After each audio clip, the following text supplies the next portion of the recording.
Buenas tardes.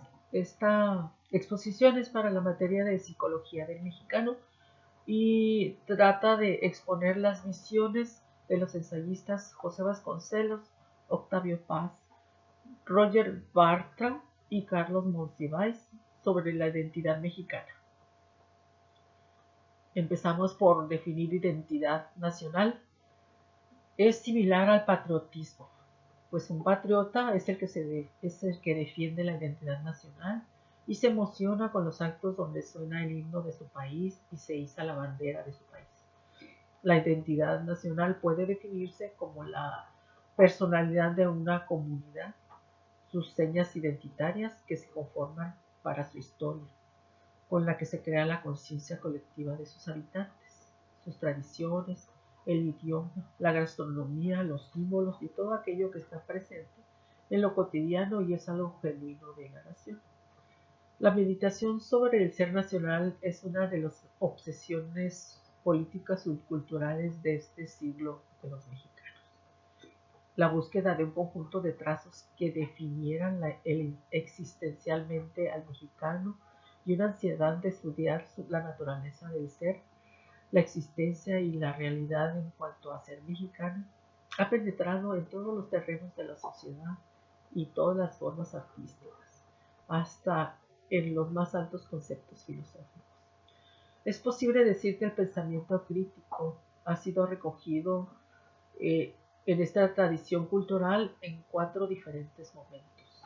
Con José Vasconcelos en La raza cósmica, con Octavio Paz en El laberinto de la soledad y en La jaula de la melancolía de Roger Bartra y en La identidad nacional ante el espejo que nos expone Carlos Monsiváis. Para José Vasconcelos, la raza cósmica representa la identidad de los pueblos iberoamericanos, que son los forjadores de una nueva raza gestora del hombre nuevo. El destino ha querido que las razas que viven en América Latina no se mantengan separadas, sino que se junten y de esta mezcla surja una estirpe humana que tendrá que reemplazar a todas las razas conocidas hasta la fecha. Solo la raza mestiza es la que produce grandes civilizaciones, por lo que el mestizaje debe predominar para lograr una verdadera integración latinoamericana. Sin embargo, ubica un antiindigenismo, queriendo decir que en México, si no hubieran llegado los españoles, solo existirían grupos de indígenas sin una capacidad para gobernarse por sí mismos, pues para él indígenas son generadores de salvajismo. Por otra parte, Octavio Paz, él considera que cada hombre oculta un desconocido, un mexicano plasmado en una arisca soledad, resignado, paciente y sufrido, que considera de machos el ser hermético, invencible a las armas de sus enemigos, indiferente al dolor o al peligro, invulnerablemente estoico, donde la nada es individualizada. El mexicano discreto y cortés es el mismo que este otro hermético. Es la voluntad mexicana el vivir cerrados al exterior, cerrados hasta a nuestro pasado.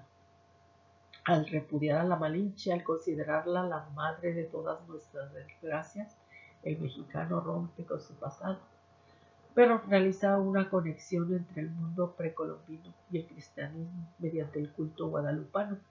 La Virgen es el punto de unión de criollos, indios y mestizos. Ha sido la respuesta a una triple orfandad. Para los indios ha sido la recuperación de las diosas femeninas que les fueron arrebatadas. Para los criollos se convirtió la tierra de la Nueva España en una madre más real que la España lejana. Y para los mestizos fue la reconciliación de su origen y el fin de su orfandad. Para el Roger Bartra, él hace la analogía de la identidad nacional como la larva de la salamandra o el ajolote, que es incapaz de tener una metamorfosis a la madurez. Está condenada a la juventud, pero igualmente está condenado al atraso, al estancamiento en una base primitiva juvenil. El mexicano no se puede definir de una manera única, pues independientemente de la variedad de mexicanos, según sus regiones, sus edades, sus ideologías, sus inclinaciones políticas, formación cultural, oficios o todo lo que se dedique, no hay un mexicano. Pero dice que desde el siglo XIX o posiblemente antes, en México se empezó a gestar la idea de que existía un tipo unificado de ser que tenía un carácter específico, que podía ser descrito y que su anatomía podía ser hecha. Tenía una añoranza de un pasado mítico que con tristeza había desaparecido y al que se desea regresar. Es un elemento importante. Se inventó y fue construyendo esta metáfora, que es un gran invento y es una gran mentira, pero que le ha dado legitimidad al sistema político mexicano. La idea de la metáfora del ajolote en peligro de extinción en su estado natural es semejante nuevamente a la identidad nacional, que lo mismo está en proceso de extinción y dice que esperemos que se realice toda esa extinción, que se acabe aquel mexicano inmaduro y que quedemos libres para producir la política que queremos, para tener el carácter, las disposiciones, las intenciones que queremos libremente para gobernarnos a nosotros mismos. Menciona también que la identidad no se puede definir, ya que se va construyendo y se va reconstruyendo constantemente, pues no existe una sola identidad.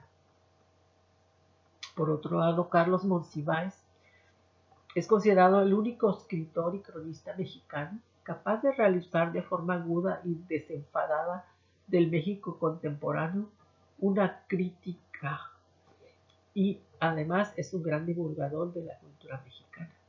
Él habla de una identidad móvil, siempre modificable, concepto que concuerda con Roger Bartra. Dicha identidad se modifica por diversas razones, como la exclusión demográfica, el desempleo, la represión política, que disuelven y deshacen y rehacen la identidad.